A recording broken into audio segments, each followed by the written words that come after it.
Hi friends, ಎಲ್ಲರೂ ಹೇಗಿದ್ದೀರಾ? ಎಲ್ಲರೂ ಚೆನ್ನಾಗಿದ್ದೀರಾ ಅಂತ ಅನ್ಕೋತೀನಿ. ನಾನಿವತ್ತು ಅಕ್ಕಿ ಪುಟ್ಟು ಮಾಡ್ತಾಯಿದ್ದೀನಿ. ಅದಕ್ಕಿಲ್ಲಿ ನಾನು 1 ಕಪ್ ಆಗೋಷ್ಟು ಅಕ್ಕಿ ತೊಗೊಂಡಿದ್ದೀನಿ.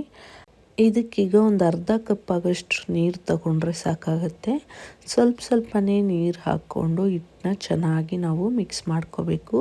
ಹಿಟ್ಟನ್ನ ಚೆನ್ನಾಗಿ ಉದ್ರಾಗೆ ಮಿಕ್ಸ್ ಮಾಡ್ಕೋಬೇಕು. ಅದನ್ನು ಜಾಸ್ತಿ ನೀರಾದ್ರೂ ಚೆನ್ನಾಗಿರಲ್ಲ. ಈಗ ಇದಕ್ಕೆ ಒಂದು ಚಿಟಿಕೆ ಆಗೋಷ್ಟು ಉಪ್ಪು ಸೇರಿಸ್ಕೊಂಡು ಚೆನ್ನಾಗಿ ಮಿಕ್ಸ್ ಮಾಡ್ಕೊಳ್ಳೋಣ.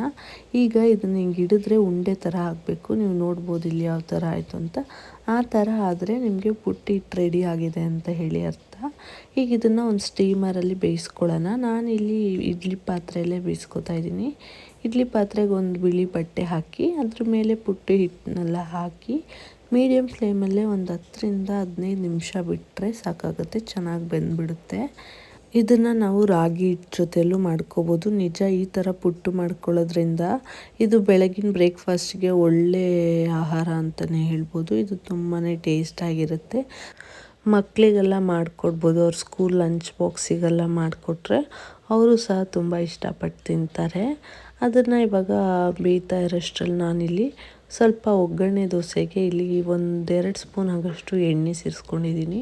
ಅದಕ್ಕಿಲ್ಲಿ ನಾನು 1 ಸ್ಪೂನ್ ಆಗೋಷ್ಟು ಕಡಲೆಬೇಳೆ, 1 ಸ್ಪೂನ್ ಆಗೋಷ್ಟು ಉದ್ದಿನಬೇಳೆ ಮತ್ತು 1 ಈರುಳ್ಳಿನ ಸಣ್ಣ ಕಟ್ ಮಾಡಿ ಇಟ್ಕೊಂಡಿದ್ದೀನಿ ಅದು, ಮತ್ತು 1-2 ಒಣಮೆಣ್ಸಿನ್ಕಾಯಿನ ಸೇರಿಸ್ಕೊಂಡು ಈರುಳ್ಳಿ ಎಲ್ಲ ಚೆನ್ನಾಗೆಲ್ಲ ಫ್ರೈ ಆದಮೇಲೆ ಇದು ಸ್ವಲ್ಪ ಆರಿದ ಮೇಲೆ ಇದನ್ನು ನಾನು ದೋಸೆ ಹಿಟ್ಟಿಗೆ ಸೇರಿಸ್ಕೊಂಡು ನಮಗೆ ಎಷ್ಟು ಬೇಕಷ್ಟು ಉಪ್ಪು ಹಾಕ್ಕೊಂಡು ಮಿಕ್ಸ್ ಮಾಡಿಕೊಂಡ್ರೆ ಒಗ್ಗರಣೆ ದೋಸೆಗೆ ಬ್ಯಾಟರ್ ರೆಡಿ ಆಗುತ್ತೆ. ನಿಜ ಈ ಥರ ದೋಸೆ ಮಾಡ್ಕೊಳ್ಳೋದ್ರಿಂದ ಇದ್ರ ಜೊತೆಗೆ ಯಾವುದೇ ಥರ ಸೈಡ್ ಡಿಶ್ ಬೇಡ, ಹಾಗೆ ತಿನ್ಬೋದು. ಅಷ್ಟು ಟೇಸ್ಟಾಗಿರುತ್ತೆ ಇದು. ನೀವು ಈ ಥರ ಒಂದು ಸಲ ಟ್ರೈ ಮಾಡಿ ನೋಡಿ. ಈಗ ನೋಡ್ಬೋದು ಇಲ್ಲಿ ಪುಟ್ಟು ಹಿಟ್ಟು ಚೆನ್ನಾಗಿ ಬೆಂದಿದೆ. ಒಂದು 10ರಿಂದ 15 ನಿಮಿಷ ನಾನು ಬಿಟ್ಟಿದ್ದೆ. ಈಗ ಇದನ್ನು ತೆಗೆದು ನೋಡೋಣ ಯಾವ ಥರ ಆಗಿದೆ ಅಂತ ಹೇಳಿ. ನೋಡಿ ಇಲ್ಲಿ ಎಷ್ಟು ಚೆನ್ನಾಗಿ ಬೆಂದಿದೆ ಅಂತ ಹೇಳಿ. ಇದಕ್ಕಿಲ್ಲಿ ನಾನು ಈಗ 1 ಕಪ್ ಆಗೋಷ್ಟು ತೆಂಗಿನಕಾಯಿನ ತುರ್ಕೊಂಡಿದ್ದೆ, ಅದನ್ನು ಸೇರಿಸ್ಕೊಳ್ಳೋಣ. ಈಗ ಇದಕ್ಕೆ ನಾನು 1 ಕಪ್ ಆಗೋಷ್ಟು ಸಕ್ಕರೆನ ಸೇರಿಸ್ಕೋತೀನಿ. ನಿಮಗೆ ಸಕ್ಕರೆ ಬೇಡ ಅಂತಂದರೆ ನೀವು ಬೆಲ್ಲ ಪೌಡರು ಸಹ ಸೇರಿಸ್ಕೋಬೋದು.